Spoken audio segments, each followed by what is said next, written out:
بسم اللہ الرحمن الرحیم۔ السلام علیکم۔ آج میری بہو تیسرا بچہ جنم دے رہی تھی اور میں نے ابھی تک اپنی بہو کی شکل تک نہ دیکھی تھی، کیونکہ میرا بیٹا ہر وقت اپنی بیوی کو ٹوپی والے برقعے میں بند رکھتا، کہتا میری بیوی بہت نیک ہے، وہ کسی کے بھی سامنے نہیں آتی۔ میں ہر وقت سوچتی کہ بھلا بہو کا مجھ سے کیا پردہ، لیکن میرا بیٹا اسے میرے سامنے بھی بغیر برقعے کے نہ آنے دیتا۔ یوں آج بہو نے تیسرا بچہ جنا تو میں نے چپکے سے نرس کو کچھ پیسے دیے اور کہا میری بہو کو بے ہوشی کا انجیکشن لگا دو، میں نے اس کا صرف چہرہ دیکھنا ہے۔ کچھ دیر بعد نرس نے مجھے اندر بلایا۔ جو ہی میں نے بہو کا نقاب اتارا تو میرے پاؤں تلے سے زمین نکل گئی، کیونکہ وہاں تو میری عجیب و غریب بہو میرے سامنے چائے کا کپ رکھ کر بولی، امی آپ کو کچھ اور چاہیے؟ میں آج اپنے جذبات کو مزید قابو نہ کر پائی تھی، اس لیے بولی ہاں چاہیے۔ وہ رک گئی اور بولی جی کہیے۔ میں بولی اپنے چہرے سے نقاب پلٹ دو، میں تمہیں دیکھنا چاہتی ہوں۔ میری بہو کی آنکھوں میں خوف اتر آیا تھا۔ وہ اپنا ٹوپی والا برقع سنبھالتی ہوئی بھاگ کر میرے کمرے سے نکل گئی تھی، جبکہ میں اندر ہی اندر جل کر رہ گئی تھی۔ نہ جانے موسیٰ کو اس میں کیا نظر آیا تھا جو بیوی بنا کر گھر لے آیا۔ میری بیوی کو بیاہ کر آئے ہوئے 3 سال ہو چکے تھے، مگر آج تک میں نے اس کی صورت نہیں دیکھی تھی۔ خیر میں نے سر جھٹک دیا اور چائے پی کر آرام کرنے کے لیے لیٹ گئی تھی۔ موسیٰ کام سے لوٹا تو اپنی بیٹیوں کے ساتھ پیار کرنے لگا تھا۔ اللہ نے اسے 2 بار رحمت سے نوازا تھا۔ وہ دونوں بیٹیاں ہوں بہو موسیٰ پر گئی تھی۔ میں دل ہی دل میں دعا کرتی تھی کہ ایک بچہ تو ماں پر چلا جائے، تاکہ مجھے علم تو ہو کہ میری بہو دکھتی کیسی ہے۔ موسیٰ میرے پاس آ کر بیٹھ گیا اور بولا، امی آپ نگین سے بار بار کیوں فرمائش کرتی ہیں کہ وہ آپ کو اپنا چہرہ دکھا دے؟ میں نے کتنی بار آپ سے کہا ہے کہ وہ مکمل پردہ کرتی ہے، نہایت پرہیزگار اور نیک بہو ہے آپ کی۔ آپ نے ہی تو نیک بہو کی فرمائش کی تھی، بھول گئی ہیں کیا؟ میں دل ہی دل میں کڑ کر رہ گئی تھی کہ توبہ ہے آج کل کی عورتوں سے، ذرا بات شوہروں کو جا کر بتاتی ہیں۔ میں چپ کر گئی تھی، کیونکہ میں نے ہی موسیٰ سے کہا تھا کہ وہ جہاں مرضی شادی کر لے، جس لڑکی کو چاہے میری بہو بنا کر لے آئے، مگر اس میں فقط ایک خصلت ہونی چاہیے کہ وہ نیک سیرت ہو اور پردے کی پابند ہو۔ موسیٰ جب نگین کو بیاہ کر لایا تو ٹوپی والے برقعے میں یہاں وہاں گھومتی لڑکی کو دیکھ کر کبھی کبھار ترس آ جاتا تو کبھی کبھار ہنسی آ جاتی۔ مجھے تو یہی شک تھا کہ نگین یہ سب مجھے متاثر کرنے کے لیے کرتی ہے، لیکن اگر یہ ڈھونگ ہی ہوتا تو ان 3 سالوں میں کھل جاتا۔ اب بس بہت ہو گیا تھا، میں نے بھی سوچ لیا تھا کہ کیسے بھی کر کے میں اس کی شکل دیکھ کر ہی رہوں گی۔ انہی دنوں میں مجھے موسیٰ نے خوشخبری سنا دی۔ وہ بولا، امی نگین امید سے ہے، آپ نے اس کا بہت خیال رکھنا ہے اور ہر دم دعا کرنی ہے کہ تندرست اور صحیح سلامت اولاد ہو۔ میں مسکرا دی تھی، میں نے دل سے موسیٰ کی اولاد کے لیے دعا کی تھی۔ شام ہوئی تو موسیٰ کا فون مجھے آ گیا تھا۔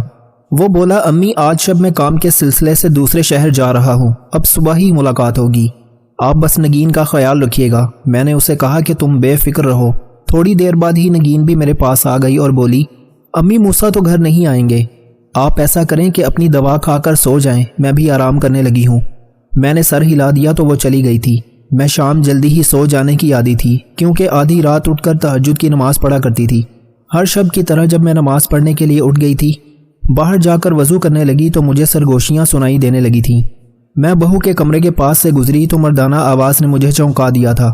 نہ جانے رات کے کس پہر موسیٰ آیا ہو، مجھے تو نیند میں کچھ خبر ہی نہ ہوئی تھی۔ میں اپنی نماز میں مشغول تھی جب مجھے احساس ہوا کہ کوئی میرے پاس آ کر بیٹھ گیا ہے۔ مجھے لگا موسیٰ ہی ہوگا۔ میں نے نماز ختم کی، جب سلام پھیرنے لگی تو میں نے دیکھا کہ کوئی میرے پاس سے اٹھ کر جلدی سے باہر کے دروازے کی جانب بڑھ گیا ہے۔ مجھے صرف سیاہ ٹوپی والا برقع نظر آیا تھا۔ میں ششدر رہ گئی کہ رات کے اس پہر میری بہو کہاں چلی گئی ہے، کہیں موسیٰ اور نگین میں کوئی جھگڑا تو نہیں ہو گیا۔ میں جلدی سے اٹھ کر نگین کے کمرے کی طرف چل دی، لیکن نگین تو وہیں پڑی سو رہی تھی۔ سوتے ہوئے بھی اس نے اپنا چہرہ ڈھانپ رکھا تھا، مگر موسیٰ کا کوئی نام و نشان تک نہ تھا۔ ایک عجیب سے خوف نے مجھے اپنے حصار میں لے لیا تھا۔ میں باہر آ کر اپنے تخت پر بیٹھ گئی تھی۔ میں آج کے واقعے کے متعلق سوچتی رہی، نہ جانے مجھے یوں بیٹھے ہوئے کتنی دیر گزر گئی تھی۔ فضا میں فجر کی اذان گونجنے لگی تھی۔ اتنی دیر میں دروازے پر دستک ہوئی تھی۔ میں نے جا کر دروازہ کھولا تو سامنے موسیٰ کھڑا تھا۔ اس نے سر جھکا کر مجھ سے پیار لیا اور میرے ساتھ آ کر ہی بیٹھ گیا تھا۔ میں بولی، موسیٰ تم ایک بار آ کر پھر کہاں چلے گئے تھے؟ وہ نہ سمجھی سے بولا، امی کیا مطلب؟ میں تو کل شام کا گیا، ابھی لوٹا ہوں۔ میں ہنس دی اور بولی، اپنی بڑھیا ماں کو پاگل مت بنا۔ میں نماز پڑھنے کے لیے اٹھی تو مجھے نگین اور تمہارے بولنے کی آوازیں آنے لگی تھیں، پھر تم اٹھ کر باہر چلے گئے، مگر تم نے برقع کیوں پہن رکھا تھا؟ موسیٰ میری باتیں سن کر ایک دم ہی طیش میں آ گیا تھا۔ وہ میرے پاس سے اٹھ کر اندر اپنے کمرے میں چلا گیا۔ ان دونوں کے جھگڑے کی آوازیں آنے لگی تھیں۔ کافی دیر تک وہ یوں ہی لڑتے جھگڑتے رہے تھے، جبکہ میں حیران تھی کہ آخر ماجرا کیا ہے۔ اس لڑائی کے بعد ہمارے گھر کے حالات بڑے کشیدہ ہو گئے تھے۔ نگین کام ختم کر کے اپنے کمرے میں ہی رہتی، موسیٰ سارا دن کام پر رہتا، بس 2 ننھی پریوں کا ہی مجھ بڑھیا کو آسرا رہ گیا تھا۔ وہی اپنی شرارتوں کے ساتھ میرا دل بہلائے ہوئے تھی۔ 1 ہفتہ یوں ہی گزر گیا تھا، لیکن نگین اور موسیٰ کی ابھی تک صلح نہیں ہوئی تھی۔ یوں تو دونوں میاں بیوی میں لڑائی نہیں ہوتی تھی، اگر کبھی ناراضگی ہو بھی جاتی تو یہ دونوں زیادہ دن تک ایک دوسرے سے دور رہ نہیں پاتے تھے، لیکن اس بار کچھ اور ہی ماجرا تھا۔ دوپہر ہوئی تو میں چائے پی کر آرام کرنے کے لیے لیٹ گئی تھی۔ ابھی تھوڑی دیر ہی گزری ہوگی کہ مجھے گھر کا دروازہ کھلنے کی آواز سنائی دی تھی۔ میں چونک گئی مگر یوں ہی سوتی بنی رہی۔ ایک سیاہ برقع پوش وجود میرے بہو کے کمرے میں گھس گیا تھا۔ میں حیران رہ گئی کہ اب یہ کون ہے؟ کیا یہ اس رات والا شخص تو نہیں؟ مگر پھر میں نے کانوں کو ہاتھ لگا کر اللہ سے معافی مانگی تھی۔ میں نمازی پرہیزی عورت یوں کسی پاک دامن عورت پر شک نہیں کر سکتی تھی، کیونکہ میری بہو تو نہایت شریف اور پردے دار تھی۔ میں نے آج تک اس میں کوئی برائی نہیں دیکھی تھی۔ مجھے صرف اور صرف اس سے اس بات پر اختلاف تھا کہ وہ مجھ سے اپنا چہرہ کیوں چھپاتی ہے، مگر میں اس بات کو بھی اس کی شرافت سمجھ کر چپ کر جاتی تھی۔ اس لیے میں نے سوچا کہ میں سارے معاملے کا خود جائزہ لے کر کسی نتیجے پر پہنچوں گی۔ میں آہستہ سے اٹھی اور قدم قدم چلتی ہوئی اپنی بہو کے کمرے کے پاس جا کر کھڑی ہو گئی تھی۔ کمرے سے میری بہو کی سرگوشیوں کی آوازیں آ رہی تھیں۔ میں بڑی دیر تک کھڑی رہی، تب مجھے مردانہ آواز میں سرگوشیاں سنائی دینے لگی تھیں۔ میں ڈر کر 2 قدم پیچھے ہٹ گئی تھی۔ میں اپنے کمرے میں آ کر رونے لگی کہ نہ جانے میری بہو کن راستوں کی مسافر ہو گئی ہے۔ میرا ایک ہی بیٹا تھا، اب اگر بہو اس کے ساتھ بھی بے وفائی کرتی تو میں یہ سب کیسے برداشت کر سکتی تھی؟ میں نے جلدی سے موسیٰ کو فون ملا کر گھر بلا لیا تھا۔ ابھی 10 منٹ بھی نہ گزرے ہوں گے کہ میں نے اپنی آنکھوں سے اس برقع پوش کو گھر سے نکلتے ہوئے دیکھا تھا۔ میں نے اپنا ماتھا پیٹ لیا کہ ثبوت تو ہاتھ سے ہی نکل گیا۔ آدھے گھنٹے بعد جب میرا بیٹا گھر آیا تو وہ بڑا پریشان سا لگ رہا تھا۔ سب سے پہلے آ کر اس نے میری خیریت ہی معلوم کی تھی۔ میں نے بیٹے کو سمجھایا کہ میں تو ٹھیک ہوں، مگر مجھے بہو ٹھیک نہیں لگ رہی۔ موسیٰ کے ماتھے پر بل پڑ گئے تھے۔ وہ غصے سے بولا، کیوں امی، اس نے پھر سے کیا کیا ہے؟ میں ڈر گئی کہ کہیں موسیٰ اپنی بیوی کو طلاق ہی نہ دے دے۔ ان دونوں کی ابھی تک تو صلح بھی نہیں ہوئی تھی۔ خیر جو کچھ بھی تھا، میں اپنے بیٹے سے غداری نہیں کر سکتی تھی۔ میں نے اسے صاف صاف بتا دیا کہ یوں تمہاری نیک اور پردے دار بیوی کے کمرے سے مجھے کسی مرد کی آواز آ رہی تھی۔ موسیٰ کا رنگ سرخ پڑ چکا تھا۔ وہ چلانے لگا اور بولا، نگین ادھر باہر آؤ۔ نگین ڈری سہمی ہوئی سی باہر آ گئی تھی۔ خوف کے مارے اس کا رنگ زرد پڑ چکا تھا۔ میں نے اس کے ہاتھوں میں کپکپاہٹ بھی دیکھی تھی۔ موسیٰ غصے سے بولا، امی کیا کہہ رہی ہیں؟ تمہارے کمرے میں آج کون آیا تھا؟ نگین رونے لگی اور روتے ہوئے بولی، امی جھوٹ تو مت بولیں، میرے کمرے میں بھلا کس نے آنا تھا؟ میری تو خود کی طبیعت خراب تھی، اس لیے میں تو آج سوئی ہوئی تھی۔ موسیٰ نے سوالیہ نظروں سے میری جانب دیکھا تھا۔ میں بولی، نگین تم آج سچ بتا کیوں نہیں دیتی؟ تم سے ملنے کون آتا ہے؟ نگین نے ایک دم سے کانوں کو ہاتھ لگا لیا تھا۔ وہ بولی، امی اللہ کو جان دینی ہے، مجھ پر اتنے بڑے بڑے الزام مت لگائیں۔ آپ تو شروع دن سے ہی مجھے قبول نہیں کر پائیں، اس لیے میرے خلاف سازشیں کرتی پھرتی ہیں۔ موسیٰ غصے سے اٹھا تو میں نے اس کا ہاتھ تھام کر بٹھا دیا تھا۔ میں بولی، ہاں نگین، شاید مجھے ہی کوئی غلط فہمی ہو گئی ہوگی، مجھے معاف کرنا، تم جاؤ، جا کر آرام کرو۔ موسیٰ مجھے دیکھتا رہ گیا۔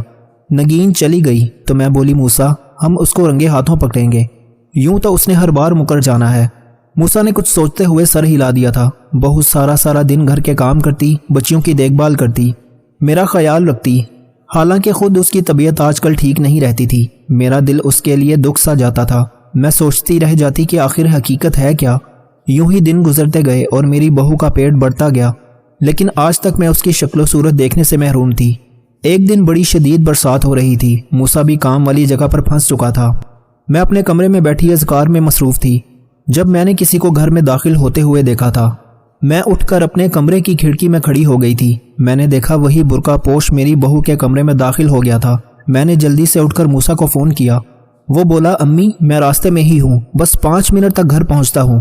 وہ گھر آ گیا تھا۔ میں نے اسے بتایا کہ وہ برقع پوش اب بھی تمہاری بیوی کے کمرے میں ہی ہے، برسات اب رک چکی تھی۔ موسیٰ اپنے کمرے کے دروازے کے پاس جا کر کھڑا ہو گیا۔ پھر وہ بڑی دیر یوں ہی کھڑا رہا اور آہستہ آہستہ نیچے بیٹھتا چلا گیا۔ وہ بیٹھ کر رونے لگا تھا۔ میں حیرت زدہ سی تھی کہ آخر کیا ماجرا ہے جو میرا بیٹا یوں بلک بلک کر رو رہا ہے۔ پھر اچانک ہی وہ اٹھ کر کھڑا ہو گیا اور خود کو دروازے کی اوٹ میں چھپا لیا تھا۔ وہ برقع پوش جلدی سے ہمارے گھر سے نکل کر باہر چلا گیا تھا۔ میری بہو نے ادھر ادھر چل پھر کر اس بات کی تصدیق کر لی تھی کہ موسیٰ ابھی تک لوٹا نہیں تھا۔ پھر موسیٰ میرے کمرے میں آ گیا۔ میں بولی موسیٰ تم نے اس کو پکڑ کیوں نہیں لیا؟ آج تو تم موقع پر پہنچ گئے تھے نا؟ وہ بولا امی کچھ ہی دنوں تک نگین بچہ جن دے گی۔ میں غصے میں کوئی غلط قدم اٹھانا نہیں چاہتا تھا، میں کچھ دن انتظار کرنا چاہتا ہوں۔ میں چپ ہو کر رہ گئی تھی۔ اس واقعے کو 3 دن ہی گزرے ہوں گے کہ میری بہو درد سے تڑپنے لگی تھی۔ وہ روتے ہوئے بولی امی مجھے ہاسپٹل لے جائیں، وقت آ گیا ہے۔ میں نے جلدی سے موسیٰ کو فون کر کے بلا لیا تھا۔ ہم بہو کو لے کر ہاسپٹل پہنچ گئے تھے۔ آج میرے پاس موقع ہی موقع تھا۔ میرے دماغ نے بھی کام کرنا شروع کر دیا تھا۔ میں جلدی سے نرس کے پاس گئی اور اس کے ہاتھ پر نوٹ رکھ کر کہا کہ میری بہو کو بے ہوشی کا انجیکشن لگا دو، میں اس کی شکل دیکھنا چاہتی ہوں۔ اس نرس نے بڑی حیرت سے میری طرف دیکھا تھا، پھر پیسوں کو دیکھ کر مان گئی تھی۔ اس نے کہا کہ ایک بار آپ کی بہو بچہ جن دے تو پھر میں آپ کا کام کر دوں گی۔ 3 گھنٹے کے بعد نرس باہر آئی اور بولی مبارک ہو، آپ کے گھر پوتا ہوا ہے۔ میری خوشی کی کوئی انتہا نہ رہی تھی۔ پھر تھوڑی دیر بعد اس نرس نے مجھے اشارہ کر کے کمرے میں آنے کو کہا۔ میں دبے قدموں اٹھ کر بہو کے کمرے میں گئی تو سامنے والا منظر دیکھ کر میری تو روح ہی فنا ہو گئی، کیونکہ وہاں تو میری بہو نہیں بلکہ بیڈ پر پڑی شخصیت مجھے 26 سال پیچھے لے گئی تھی۔ میرا نام عشرت ہے، ہم 7 بہن بھائی تھے، مجھ سے بڑے 5 بھائی تھے، اور پھر میں اور میری چھوٹی بہن تھی۔ ہم دونوں بہنیں بڑی لاڈلی تھیں۔ گھر بھر میں ہر کوئی ہم سے بڑی محبت کرتا تھا۔ چونکہ میں بڑی تھی اور گھر کی پہلی لڑکی تھی، اس لیے میری ہر جائز و ناجائز خواہش پوری کی جاتی تھی۔ میرا بچپن میں ہی نکاح کر دیا گیا تھا۔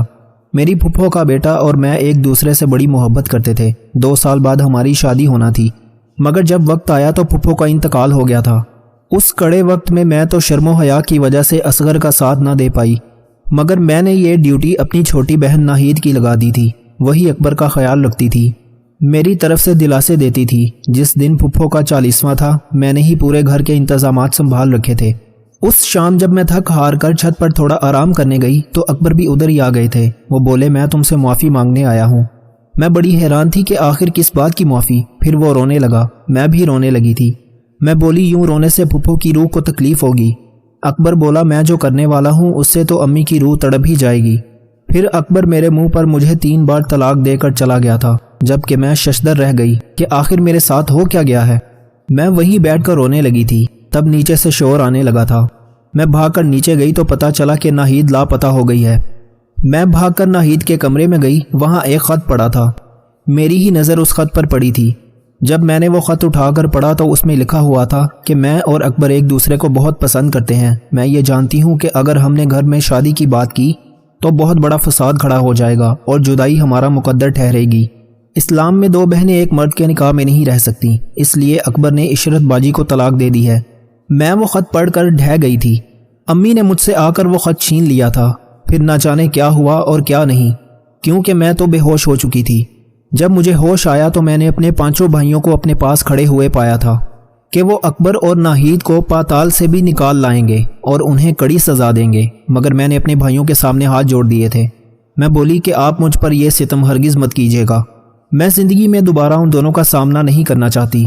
پھر اس دن کے بعد ناہید اور اکبر کا قصہ ہمیشہ ہمیشہ کے لیے ختم ہو گیا اور میری زندگی کا امتحان شروع ہو گیا تھا۔ میرے والدین میرا رشتہ ڈھونڈتے تو لوگ کہتے کہ اگر آپ کی بچی میں اتنے ہی گن ہوتے تو اس کو طلاق ہی کیوں ہوتی۔ مجھے بہت بار دھتکار سہنا پڑی تھی۔ میں دن بھر سب سے چھپی رہتی تھی۔ میں اپنے دل کے پھپھولے پھوڑنے بیٹھ جاتی تھی، ساری رات روتی رہتی تھی۔ پھر میرا امتحان ختم کر دیا گیا تھا۔ میرے لیے شفیق کا رشتہ آ گیا اور میں شادی کر کے ان کے گھر آ گئی۔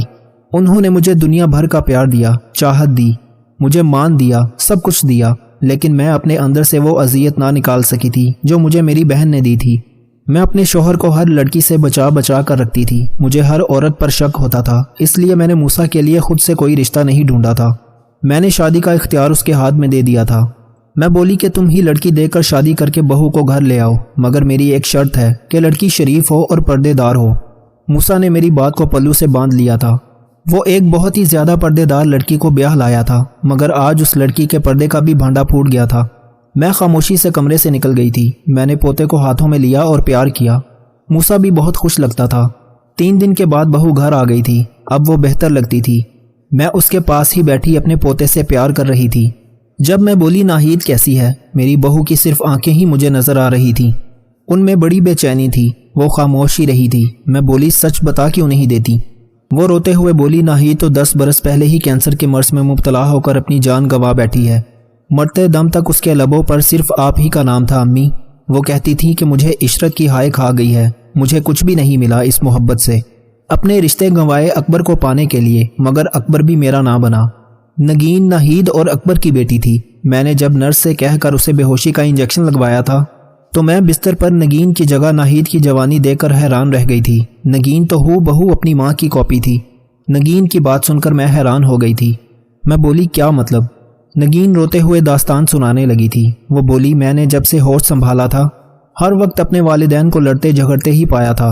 ابو امی سے بیزار رہتے تھے۔ وہ اکثر کہتے تھے کہ میں نے تم جیسے کوئلے کی خاطر عشرت جیسا ہیرا گوا دیا ہے۔ ابو آپ کو بھول نہیں پائے تھے، آپ کے رکھ رکھاوے کے گرویدہ تھے۔ امی اسی غم کو دل سے لگا کر اس دنیا سے رخصت ہو گئی تھی۔ پھر میری اور موسیٰ کی شادی بھی بڑی اچانک ہو گئی تھی۔ جب میں رخصت ہو کر آئی اور آپ پر نظر پڑی تو میری پوری کائنات ہی ہل کر رہ گئی تھی، کیونکہ آپ کی بہت سی تصاویر ہمارے گھر میں بھی موجود تھیں۔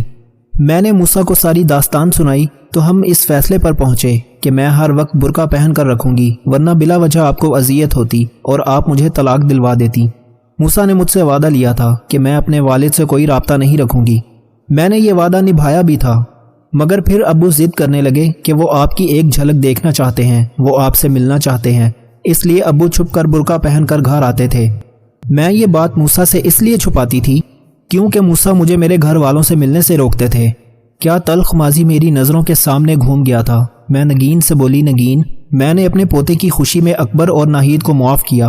تم 100 بار جا کر اپنے باپ سے ملو، مجھے کوئی اعتراض نہیں، مگر میرے مرنے سے پہلے کبھی اپنے باپ کو اس گھر میں نہ آنے دینا، میں اس کا سامنا نہیں کر پاؤں گی۔ نگین نے اٹھ کر مجھے گلے لگا لیا تھا۔ موسیٰ نے بھی مجھ سے معافی مانگ لی تھی۔ میں نے دل بڑا کر لیا تھا۔ میں ماضی کے ایک برے واقعے کو دوبارہ اپنی زندگی اجاڑنے نہیں دینا چاہتی تھی۔ میرا بیٹا اور پوتیاں پوتے ہی تو میری زندگی ہیں۔ 5 لوگوں کو نیند نہیں آتی۔ نمبر 1، جو کسی کے قتل کا ارادہ رکھتا ہو۔ نمبر 2، جس کے پاس مال و دولت ہو اور اسے کسی پر بھروسہ نہ ہو۔ نمبر 3، وہ جس نے لوگوں سے بہت سی جھوٹی باتیں کہی ہوں اور لوگوں پر جھوٹے الزام لگائے ہوں۔ نمبر 4، وہ جس کی ذمہ داریاں زیادہ ہوں لیکن اس کے پاس دینے کے لیے کچھ نہ ہو۔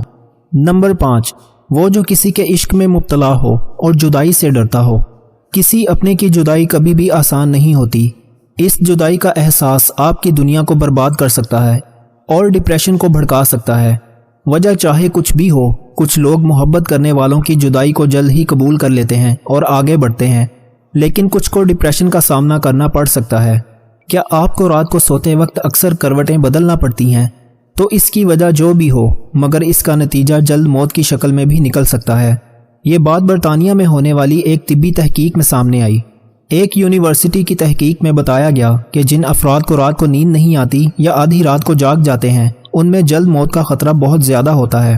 اس تحقیق میں 5 لاکھ درمیانی عمر کے افراد کو شامل کیا گیا تھا اور دریافت کیا گیا تھا کہ نیند کے مسائل سے 2-4 افراد بالخصوص ذیابیطس کے مریضوں میں اس کے نتیجے میں کسی بھی وجہ سے موت کا خطرہ 87% تک بڑھ جاتا ہے۔ محققین کا کہنا تھا کہ ہم یہ پہلے سے ہی جانتے ہیں کہ نیند کی کمی اور خراب صحت کے درمیان مضبوط تعلق موجود ہے، مگر نئے نتائج چونکا دینے والے ہیں۔ انہوں نے کہا کہ ڈاکٹروں کے نیند کے مسائل کو بہت سنجیدہ لینا چاہیے تاکہ ان میں خطرے کو کم کیا جا سکے۔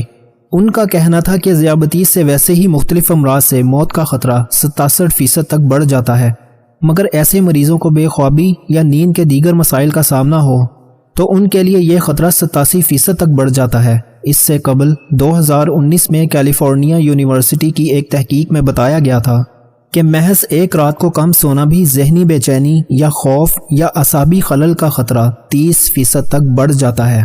طبی جریدے جنرل نیچر ہیومن بیہیویئر میں شائع تحقیق میں محققین کا کہنا تھا کہ ہم نے گہری نیند کا ایک نیا فائدہ دریافت کیا ہے جو رات بھر میں دماغی کنیکشن دوبارہ منظم کر کے ذہنی تشویش اور بے چینی کو کم کر دیتا ہے۔ نیند کی کمی سے ذہن بوجھل ہو جاتا ہے اور مختلف مسائل کا شکار ہو جاتا ہے، جبکہ زیادہ سونا حالت کو بہتر بناتا ہے۔ اللہ پاک ہم سب کی پریشانیوں کو دور فرمائے اور ہمیں صحت مند زندگی عطا فرمائے، آمین۔